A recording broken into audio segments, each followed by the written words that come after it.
نحمده ونصلي ونسلم على رسوله الكريم أما بعد فأعوذ بالله من الشيطان الرجيم بسم الله الرحمن الرحيم قال الله تبارك وتعالى في شان حبيبه إن الله وملائكته يصلون على النبي يا أيها الذين آمنوا صلوا عليه وسلموا تسليما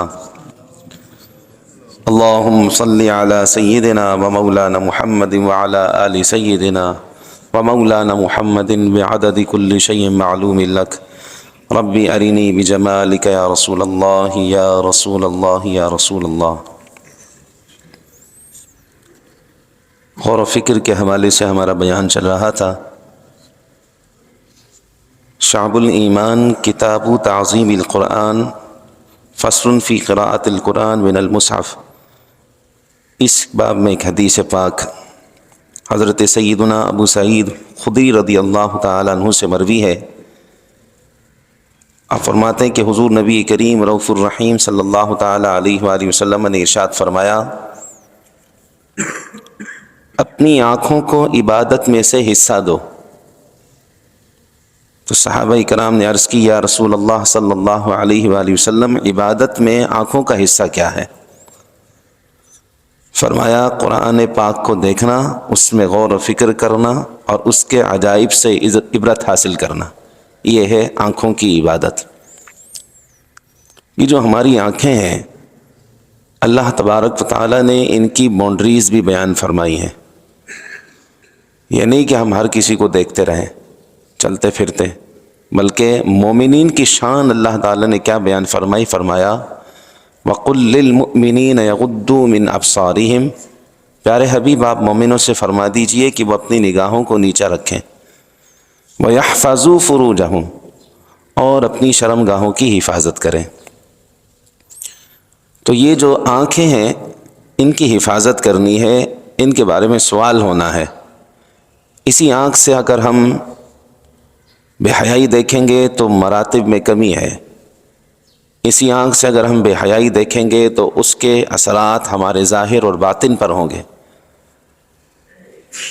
اچھی اچھی عمروں کے لوگ جو ہے وہ بد نگاہی کے شکار ہوتے ہیں کہ جن کی عمر 60 سے اوپر ہوتی ہے، 70 تک ہو جاتی ہے، پھر بھی وہ اس مرض کا لاحق ہو جاتے ہیں اور وہ بد نگاہی کرتے ہیں۔ تو یہ آنکھوں کی حفاظت کرنی ہے، کس طریقے سے؟ کہ ان کو اچھی طریقے سے استعمال کرنا ہے اور ان آنکھوں کو عبادت میں سے حصہ دینا ہے۔ اس لیے سرکار دو جہاں صلی اللہ علیہ وسلم نے فرمایا کہ قرآن بغیر دیکھے پڑھنا، دیکھ کر پڑھنا، یہ دونوں میں فرق ہے۔ بغیر دیکھنے سے دیکھ کر پڑھنا زیادہ افضل ہے، کہ اس میں ایک آپ قرآن دیکھ بھی رہے ہیں، اس کا بھی ثواب ہے، ایک پڑھنے کا بھی ثواب ہے۔ تو فرمایا کہ اپنی آنکھوں کو عبادت میں سے حصہ دو۔ تو اس کو ایک تو بے حیائی سے روکنا ہے کہ اس کو نہیں دیکھنا، اور دوسری بات یہ ہے کہ قرآن پاک کو دیکھنا، قرآن پاک میں غور و فکر کرنا اور اس کے عجائبات سے عبرت حاصل کرنا۔ عجائبات سے عبرت کا مراد یہ ہے کہ پچھلی امتوں کے جو واقعات گزرے ہیں، ان پر جو عذابات کا ذکر آیا ہے، ان کی جو خرابیاں اللہ تعالیٰ نے بیان فرمائی ہیں، ان خرابیوں میں غور و فکر کرنا اور ان سے اپنے آپ کو بچانا، اور جو انعامات اللہ تعالیٰ نے اہل ایمان کے لیے کیے ہیں، ان انعامات میں غور و فکر کرنا اور ان کے اسباب کو ڈھونڈنا اور ان اسباب کو اختیار کرنا، یہ ہے غور و فکر کا صحیح نتیجہ۔ حضرت سیدنا عبداللہ ابن عباس رضی اللہ تعالیٰ عنہما فرماتے ہیں، غور و فکر سے پڑھی گئی 2 رکعتیں پوری رات کے قیام سے بہتر ہیں۔ یعنی وہ رکعت جو غور و فکر سے پڑھی گئی ہو، حضوری کے ساتھ پڑھی گئی ہو، کہ ان تعبد اللہ کأنک تراہ، اس کیفیات کے صفات پڑھی ہوئی ہیں کہ گویا تم اس طرح کھڑے ہو کہ اللہ کے جلوے دیکھ رہے ہو۔ تو غور و فکر کے ساتھ جو 2 رکعتیں پڑھی گئی ہیں، فرمایا پوری رات کے قیام سے بہتر ہیں، جس میں غور و فکر نہ ہو اور حضور قلبی نہ ہو۔ تو اس سے بہتر کیا ہے؟ وہ 2 رکعتیں ہیں۔ کسی نے اگر پوری رات قیام کیا، پوری رات عبادت کی، لیکن اس میں غور و فکر نہیں ہے اس میں حضوری نہیں ہے، غفلت ہے، اس طرح رکعتیں پڑھی تو وہ اتنی فائدہ مند نہیں ہیں جتنی وہ 2 رکعتیں فائدہ مند ہیں کہ جس میں غور و فکر کے ساتھ پڑھا گیا ہو۔ حضرت سیدنا فضیل بن عیاض رضی اللہ تعالیٰ عنہ بیان کرتے ہیں کہ تفکر جو ہے یہ ایک شیشہ ہے، ایسا شیشہ ہے کہ جو تجھے تیری نیکیاں اور برائیاں دکھاتا ہے۔ انسان غور و فکر کرتا ہے تو اسے اپنی حیثیت پتہ چلتی ہے کہ میں کیا ہوں اور میری پوزیشن کیا ہے، اپنے حوالے سے غور و فکر کرتا ہے۔ فرماتے ایک شیشہ ہے، شیشے کے سامنے آدمی کھڑا ہوتا ہے، اس کو اپنا آپ نظر آتا ہے تو وہ اپنی کیفیات کو دیکھتا ہے، اپنی اچھائیوں کو بھی دیکھتا ہے، اپنی برائیوں کو بھی۔ تو فرماتے ہیں تفکر ایک شیشہ ہے، ایسا شیشہ جو تجھے تیری نیکیاں اور تیری برائیاں دکھاتا ہے۔ مشہور محدث حضرت سیدنا عبداللہ ابن مبارک رحمۃ اللہ تعالی علیہ بیان فرماتے ہیں اگر لوگ اللہ تبارک و تعالی کی عظمت میں غور و فکر کریں تو وہ کبھی بھی اس کی نافرمانی نہیں کریں گے۔ اگر اس کی عظمت میں غور و فکر کریں تو کبھی بھی اس کی نافرمانی نہیں کریں گے۔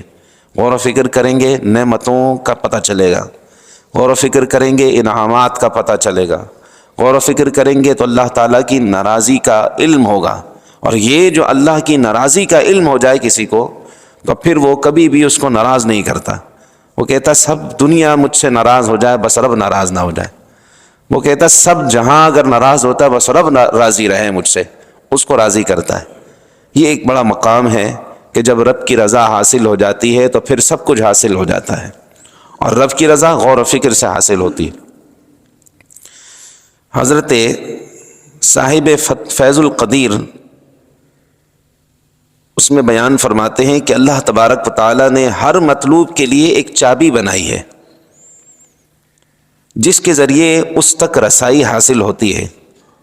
فرماتے ہیں جیسے نماز کی چابی طہارت ہے، اسی طرح حج کی چابی احرام ہے، نیکی کی چابی صدقہ کرنا ہے، جنت کی چابی اللہ تبارک و تعالیٰ کی توحید اور رسول اللہ صلی اللہ علیہ وسلم کی رسالت کا اقرار کرنا ہے، علم کی چابی اچھا سوال اور توجہ سے سننا ہے۔ یہ علم کی چابی ہے، علم کی چابی اچھا سوال کرنا اور توجہ کے ساتھ سننا، یہ علم کی چابی ہے۔ کامیابی کی چابی صبر ہے، اور پھر فرماتے ہیں نعمتوں میں اضافے کی چابی شکر ہے کہ بندہ شکر کرے نعمتوں میں اضافہ ہو جائے گا۔ ولایت و محبت کی چابی ذکر الہی ہے، جو چاہتا ہے کہ اللہ کا محبوب بن جائے اسے ولایت حاصل ہو، کثرت کے ساتھ اللہ کا ذکر کرے۔ کامیابی کی چابی تقویٰ ہے کہ ظاہر اور باطن کو ہر قسم کے رذائل سے، ہر قسم کی بری عادتوں سے پاک اور صاف کرنا، یہ کامیابی کی چابی ہے۔ ایمان کی چابی اللہ تبارک و تعالیٰ کی مصنوعات میں غور و فکر کرنا ہے، یہ ایمان کی چابی ہے کہ ایمان میں اضافہ کرتی ہے یہ چیز، کہ اللہ تعالیٰ کے عجائبات ہیں نا۔ قرآن پاک میں ایک مقام پر اللہ تعالیٰ نے ارشاد فرمایا قُلْ سِیرُوا فِی الْأَرْضِ فَانْظُرُوا کَیْفَ کَانَ عَاقِبَةُ الْمُکَذِّبِینَ، کہ زمین میں سیر کرو اور غور و فکر کرو، دیکھو کہ ان لوگوں کا کیسا انجام ہوا جنہوں نے اللہ تعالیٰ کو جھٹلایا۔ تو جب غور و فکر کریں گے تو یہ نتیجہ اخذ ہو جائے گا کہ ان کا انجام برا ہوا تو ہمیں بھی ان چیزوں سے بچنا چاہیے۔ پچھلی امتوں کے واقعات ہمارے سامنے ہیں۔ فرمایا دلوں کی زندگی کی چابی قرآن کریم میں غور و فکر کرنا ہے، یہ دلوں کی زندگی ہے۔ اور فرماتے ہیں کہ صبح کے وقت اللہ تبارک و تعالیٰ کے لیے رونا اور گناہوں کو چھوڑنا، یہ دلوں کو زندہ کرتا ہے۔ جس کے دل میں بے ضمیری پیدا ہو جاتی ہے، دل اچھائیوں کی طرف مائل نہیں ہوتا، تو اسے چاہیے کہ وہ گناہوں کو چھوڑے اور قرآن میں غور و فکر کرے اور گناہوں سے نفرت کر دے، اور صبح کے وقت اللہ کی بارگاہ میں روئے۔ یہ جو صبح کا وقت ہے یہ اللہ تعالیٰ رزق کو تقسیم فرماتا ہے، اس وقت ہونا نہیں چاہیے۔ اسی طرح رزق کی چابی سرکار علیہ الصلوۃ والسلام سے بھی منقول ہے، فرمایا رزق کی چابی استغفار کی کثرت ہے، کہ جو کثرت کے ساتھ استغفار کرتا ہے اس کے رزق میں اضافہ کر دیا جاتا ہے۔ آخرت کی چابی امیدوں کی کمی ہے، کہ امیدیں نہیں لگانی، محنت کرنی ہے، اعمال صالحہ کرنے ہیں، یہ آخرت کی کامیابی کی چابی ہے۔ اور فرماتے ہیں کہ ہر شر کی چابی دنیا کی محبت اور لمبی امید ہے، یہ ہر شر کی چابی ہے، یہ شر پہنچتا ہے۔ تو فرماتے ہیں کہ اللہ تبارک تعالیٰ نے ہر مطلوب کے لیے ایک چابی بنائی ہے.